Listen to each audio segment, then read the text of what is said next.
What's up, everybody? Welcome into another episode of Profit Picks. If you are new, we do always start the show by being transparent. And yesterday was another good day.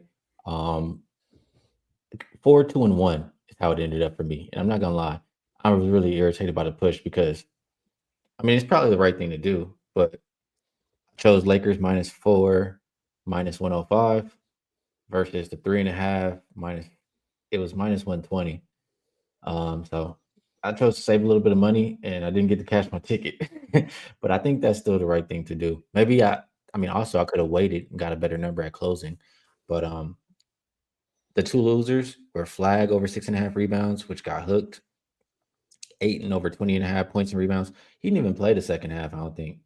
Uh, I don't remember seeing him on the court at all. He got benched again. So they ended up playing the third string center, Maxi Kleber, last night. So that one was, I guess, a bad call. Winners were Warriors plus 6.5. That's my dog.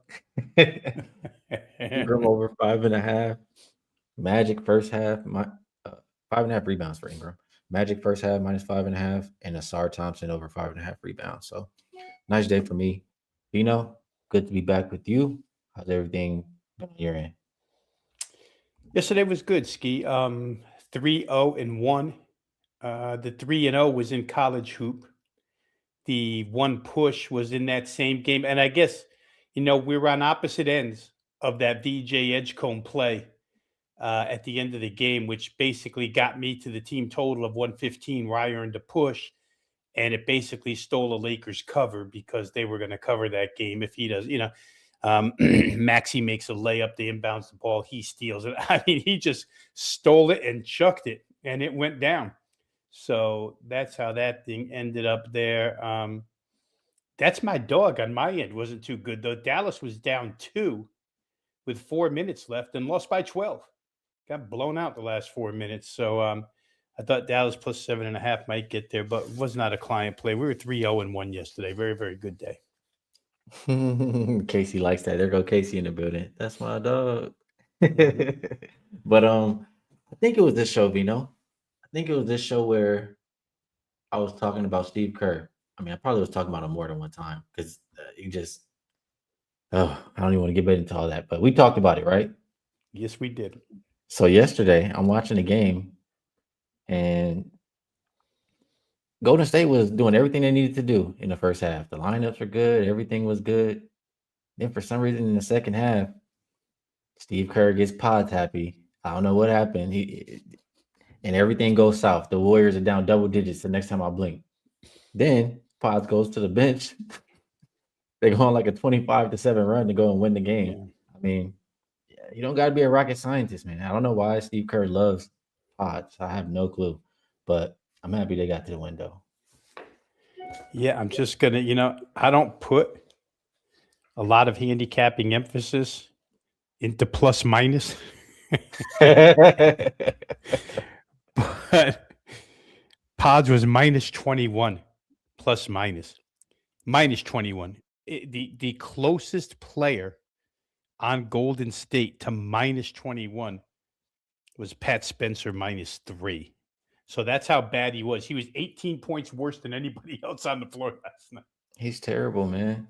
And the crazy part is, like, a lot of times I don't even look at the plus minus, but Right. it'll be a game where he might have a decent one and it's still a bad game. Like, I don't know. My eyes tell me they need to go in a different direction. But let's talk about some games for today. We already got that money on the Warriors yesterday. First game for today looks like Knicks and Pistons. Opened up -2. Looks like 3.5. And total open 223.5. We'll call it, it's between 220 and 219.5 now. And as far as the injuries are concerned, Towns has been downgraded to doubtful. Alvarado not going to be making his debut. McBride is out. And Anobi is questionable. Hart is also questionable. For the Pistons, it looks like Tobias Harris, Duncan Robinson, both probable. Jalen Duren is questionable. Sark and Smith are both out. The Pistons are on a back-to-back here, Vino. And the last time the Pistons played the Knicks, I'm pretty sure they gave them a nice spanking. They won by like 30. How do you think it's going to turn out this time around? Yeah, 121-90 to be exact. And it was in this building. So the Knicks with a little bit of revenge, the Knicks playing really, really well at this point in time. The injury list, of course, a concern. I think those question marks will probably turn into probables and the Knicks will be at full strength. I'll tell you what, Detroit better win this game after what they did last night. I mean, they got beat by Will Riley and the Wizards last night. And the Pistons played guys. I mean, the only guy that didn't play was Tobias. I know we were on here yesterday and Cade had a question mark next to him, but he ended up going. Jalen Duren, I guess, came up with a little bit of knee pain. Only played 13 minutes, so he left the game. He didn't play it out, maybe in anticipation of being ready for tonight. But the Pistons, a team that I have said more than once, always comes to play, always gives you 48 minutes. They prove that they're just like the rest of the NBA. When they don't give a darn, they don't give a darn. And last night it didn't seem like they cared whatsoever to get beat by that combination of players that the Wizards had and get beat pretty convincingly. So I think obviously their attention was on tonight. Bigger game. The money likes the Detroit side. They've come in strong on the Pistons here from 2 all the way up to 3.5 now. I find it a little difficult to go against the Knicks the way they're playing at this point in time. I know their home road stuff has been drastically different, but as of late, I think if I'm wrong, I'm pretty close. I think the Knicks have 8 wins in a row. You're only asking them to win here, but Detroit, obviously a formidable opponent. I kind of like the angles with New York here. I'll wait and see to make sure everybody's in the game, but I'm pretty sure they are. I think you could be pretty safe in my shoes if you want to take 3.5. Haven't done it yet, but I think that's the way I would look, Skee. I can't help but notice you didn't say anything about the total. I know which direction you would prefer to go, and the market is saying this one is going the other way. So I think it's going in the right direction. I'll just say that. All right. Yeah, and you know me, if I don't think it's going over, then I just scratch it off the list. If I think there's any chance it's going to stay under, it's not on the list today. We've been doing this long enough. I think Mhm. I got a good idea here.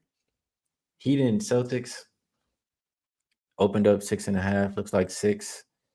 Total open 229.5, looks like 227.5. And injury report: Hero's out, Rozier's out, Tatum is out. So pretty healthy, honestly, for both teams. I'm pretty sure it's a big rest advantage, isn't it, for the Heat? I'm gonna go to you first on this one, if you know why I look it up. But yeah, 2 days off for the Heat. Celtics 3 days, 3 games in 4 nights. What do you think about this one? And Vucevic will start tonight. Yeah, important. At least, well, I mean, I shouldn't say important because he hasn't played a game with this team yet, but I just feel like Vucevic is the kind of guy, the role that he plays where he can adapt to any system. Tell you the truth, he's not a guy that needs the ball, that's going to dominate the ball. He's very good as far as being a so-called point center. We talked yesterday about how Billy Donovan at points during his time in Chicago, Vucevic's time in Chicago, described him as a guy that they could run their offense through, whether it be shot, pass, or anything. Just get it to him. He make the right play, kind of like a poor man's Jokic, where he makes the right play at the free throw line if you get the ball into him. Boston, surprisingly, Skee, they're really under the radar this year. They have the second best point differential in the Eastern Conference. Their point differential is better than Detroit's. They're, in fact, in the whole NBA, they're only second to OKC. Win games by 7.3 per pop. And that's more than what's barely more than what you're required to lay tonight. I don't know. Here's one. Since we just talked about this, let me tell you what I thought about this total coming down. And a little surprised. I understand that Boston is like the NBA's new tortoise. They don't want to run. They go slow, but they're so efficient at scoring points. Like I always say, I don't care if you have 6, 8 less possessions in a game, if you score on a huge amount of them. And that's really what Right. Boston does. And I don't know that Miami can stop that. The other side of the coin is just because Boston wants to play their offense slow doesn't mean that Miami's not going to try and run and maybe force short spurts in this game, get the tempo up a little bit. I kind of think this game's going over. Like you said earlier, Miami's really healthy now. Got Davion Mitchell back. He was out for a couple games earlier this week and last week. 226 and a half. I feel like it's just, a group of analytics, an analytics team just doing the numbers and saying, man, this one can't get over. But I kind of disagree. I think 226 and a half here is a little bit low. I think I disagree here. Usually I would agree in Miami Heat games because I know they like to play with pace. But just lately, they've been just letting teams do whatever they want from the 3-point line. Like teams have been just killing them, wide open threes. Um, after having a couple of days off, I feel like that would be a point of emphasis. Like we got to, fix up some of this defense because you're not going to be able to overcome just, teams hitting 23 pointers every game. So if they're cleaning up the defense, makes me think that I like under a little bit more. Combine that with you said Boston doesn't want to run. I'm seeing a little bit of a lower scoring game. So we shall see in this one. Pelicans and T-Wolves. I think I missed one here. But we'll go to this one for now, and then I'll get back to the other one. I think I forgot to do a banner, actually. Pelicans and T-Wolves opened up minus 10.5 and it's down to 9.5. It's moving right now. Are we getting injury news? Let me just check here what's going on. Let's refresh, actually. No, I don't see anything yet. December's questionable. Randall's questionable. Phillips questionable. I'm not sure if Randall was on there earlier. What do you think here, Vino? Do you think the Timberwolves are worthy of laying close to double digits? Well, they've played them twice already this year, and they haven't beaten New Orleans by more than 9. So right off the bat, and I don't think I looked at these boxes this morning. I'm pretty sure I should dig through my notes, but I'm pretty sure Zion didn't play in either game. And New Orleans was within double digits of Minnesota. And it just comes back to the fact that Minnesota, we talked about it yesterday, whether it was on air or off air, that Minnesota kind of plays when they want to play. And I don't know, is this an instance where they want to play? Maybe. But New Orleans, when they're right, is kind of tough to shake. And it's proven to be a pretty decent matchup for them against this Minnesota team. So I don't think I'd be too quick to run in lay points with the Timberwolves here. That being said, I don't know that I'd want to get caught in a game where Minnesota comes out fired up and wins by 15 either. So a little bit scared on that angle of the game. Total wise, I could see points, Skee. I mean, it's 236 and a half right now. As I look at it, is the common number across the board. That could be in a really good place, though, 236 and a half. I don't know that I'm too thrilled with that number either. So for me, this one's probably pass. And it's basically a pass just because I don't know what to do with Minnesota in certain situations anymore. When I got bold and thought that they were turning a corner, they shot me down. I didn't cash that night. And for me to guess at how they're going to play, I see a few more 9.5s popping up now on this game as it goes down from 10.5 to 10 to 9.5. So something must be going on. That's what I'm thinking, but I don't see anything. I'm trying to find it, but I don't see anything. I will say I don't think the Timberwolves. Yeah, it's going down. It's crashing. What just happened? All right, I'm sorry because I was Stop the interested in the show. Pelicans, and this line is crashing. And if we're gonna get in, we need to get in now. So what's happening? That's what I need to know. I don't see anything, but something is happening. Regardless, I don't think the Timberwolves do not deserve to be laying this many points. They haven't been good in this role all year. This one is on the move. I see a 9.5. I think I need to take it. Vino, can you talk me Go up ahead. the I'll take Pelicans over. 9.5? Go ahead. Yeah. Take your time. Get it in. That's what we're here for. You can't Make some talk me off, cash. huh? Well, I wouldn't, only because they played this team twice without Zion and they didn't win by 10 either time. And so it's hard to think that, with their results, that they care enough to go out and win by 12. All that being said, like I said to you before, I get scared of this team because here's the key. I won't play the game, so you'll be clear. Because if I play the Timberwolves game, it's been wrong. Have a hard time figuring them out. The only way I would play it, if it were me, what's interesting, Skee, is the total hasn't gone anywhere. Like the game price has come down, but the total has stayed the same for the most part. I don't see a move on this total anywhere. So maybe that's just an indicator that I see nines now. I'm checking my usual spot because I'm seeing a good number and it won't let me log in. I did bet. Man, 8.5. No, I see 9.5. 8.5 at a really reputable big money spot now. Yeah, that's why I'm stopping. That's why I just got it in. Because I already like this, and something is happening to where it should be in my favor. Honestly, I mean, it just boils down to the Timberwolves don't deserve to be laying. Like somebody asked me the other day, as I'm sending this out, somebody asked me the other day, like, why was I on the Grizzlies? Well, a lot of it was I'm afraid of the Timberwolves. I just, they haven't been consistent, haven't been playing good basketball. I'm just not a believer in what's going on over there. Too many points in this one. 9.5 is what I just got. And if you give me a couple seconds, there we go. Boom. All right, Veno. We should be. You know how this new back end goes, though. Oh yeah. But at least I did see the comments the other day, and they said that they like when we stop the show to make bets. So at least there's that. I'm making them happy. The games I'm talking about. That back end, you better check. You might have just put in a rugby play or something. Oh my God. I'm double checking. That's what's taking me so long, but I'm pretty sure I'm good. I got Pelicans 9.5. I'll deal with it later. If something happens and I need to address that bet, then I will. But I liked it earlier.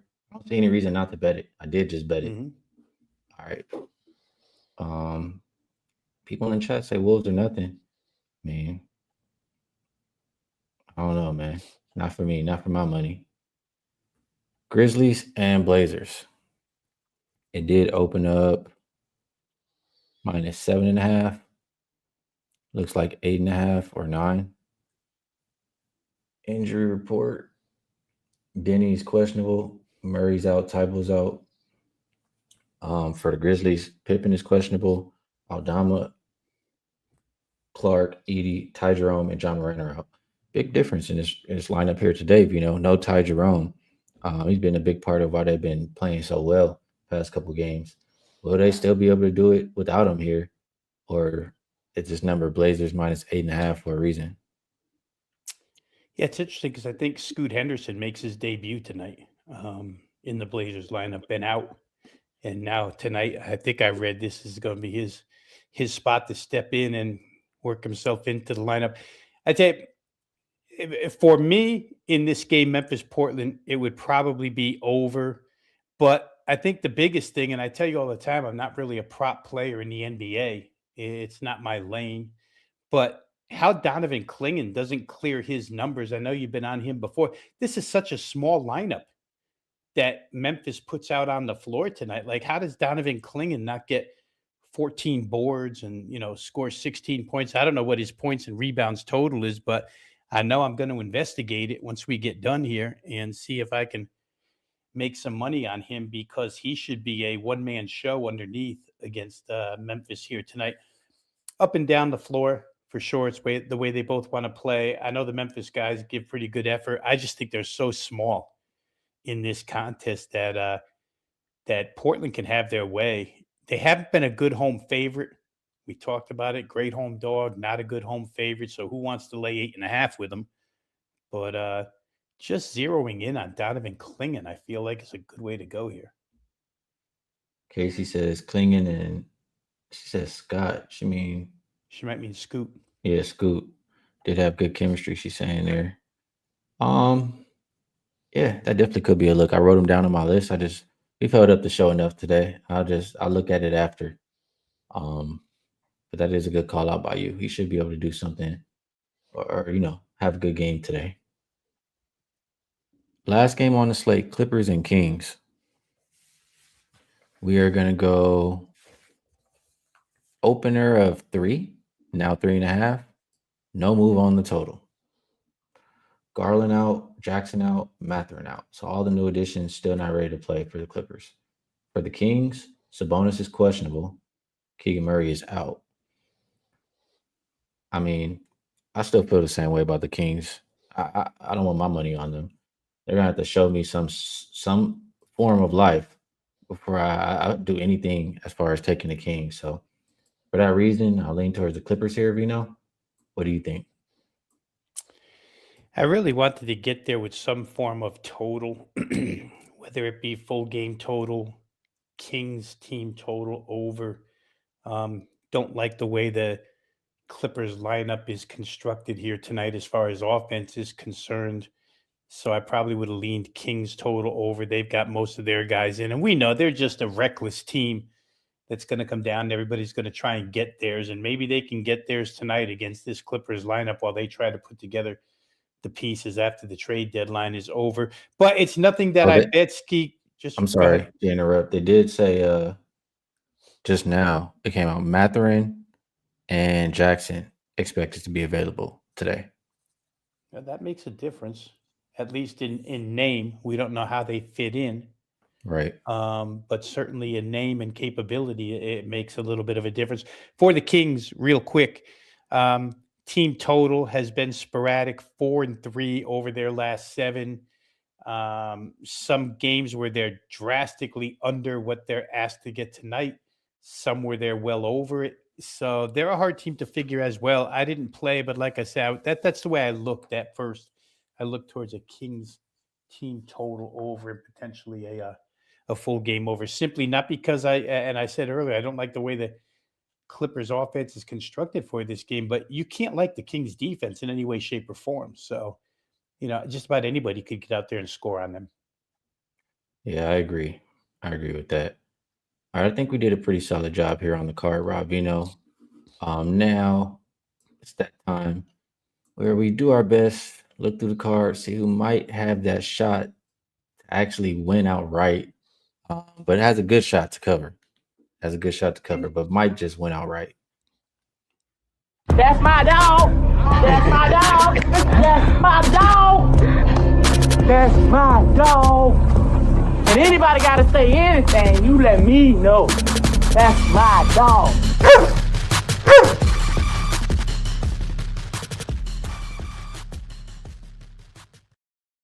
I know some dogs out there barking, Rob Veno. Which direction are we going today? Every time I listen to that, I wonder how Joe Ranieri and production came up with that, the narration and everything to that. It's so good. Yeah, we didn't talk about the game, Skee, but I don't know.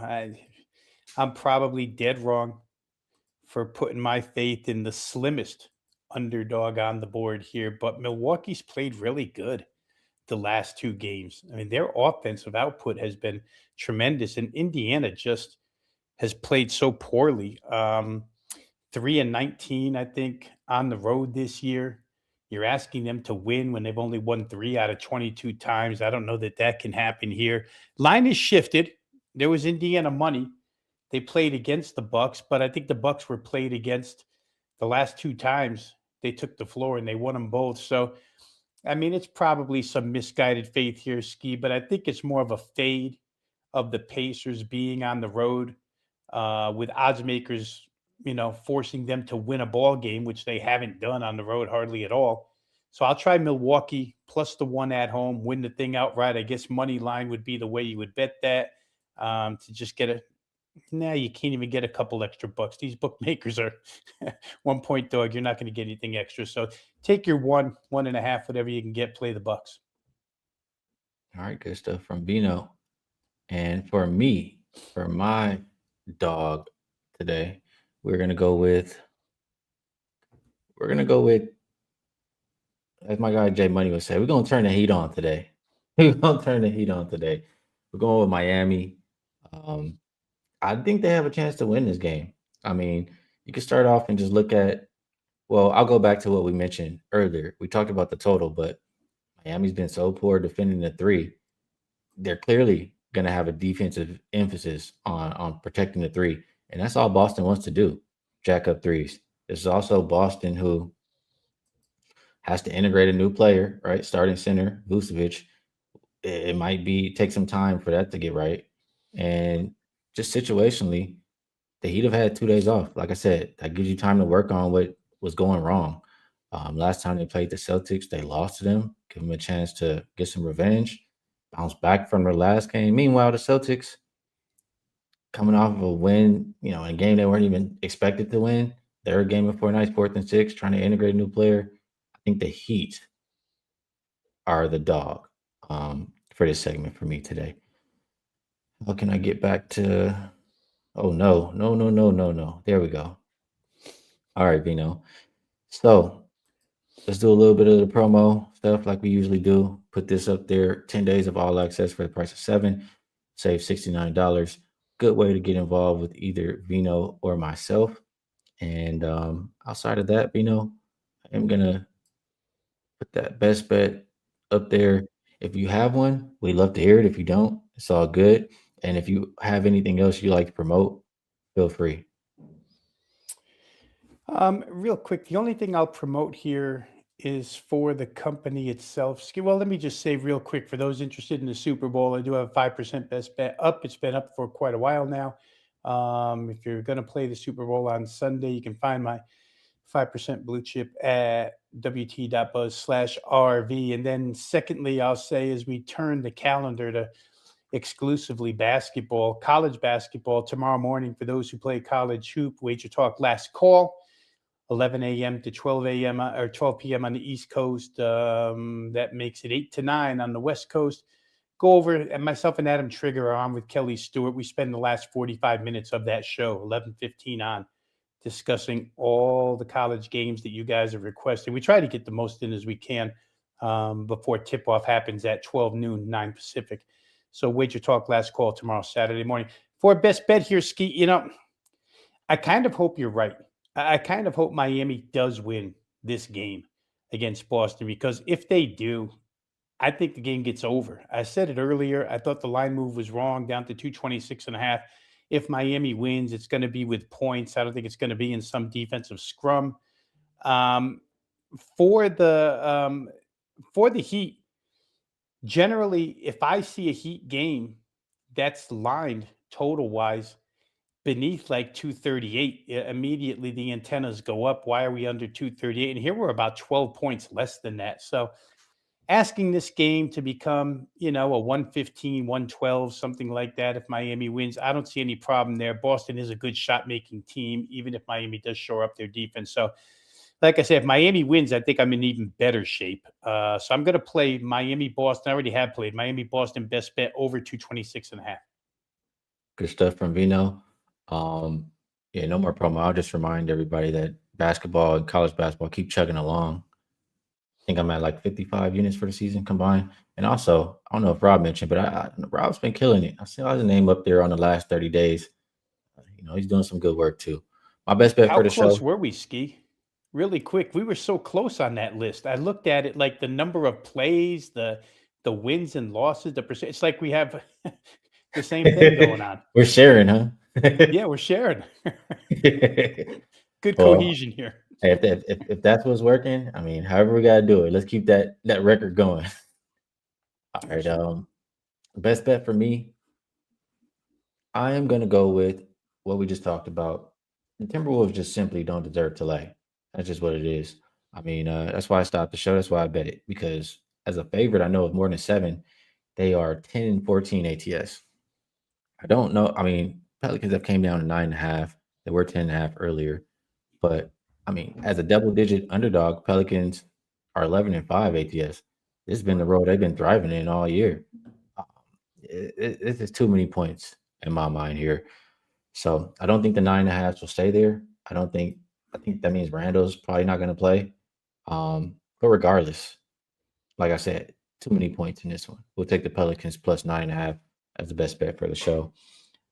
All right, Veno, I always like to let you know that I appreciate you taking the time to cap these games and do the show with me. Helps my process. I'm sure it helps everybody else as well. People in the chat, we appreciate you. Good people, good cappers, and we're all just trying to help each other get to the window. So, best of luck, everybody. We didn't talk Super Bowl, but hey, man, I got the Super Bowl package up. I don't feel like talking about it anymore. I'm Super Bowled out. I got to talk about it one more time anyway. But Veno, I'm sure you have your Super Bowl stuff up too. And yeah, we'll catch you guys. We'll talk about the Super Bowl on Monday. So best of luck, everybody. We'll talk to you then.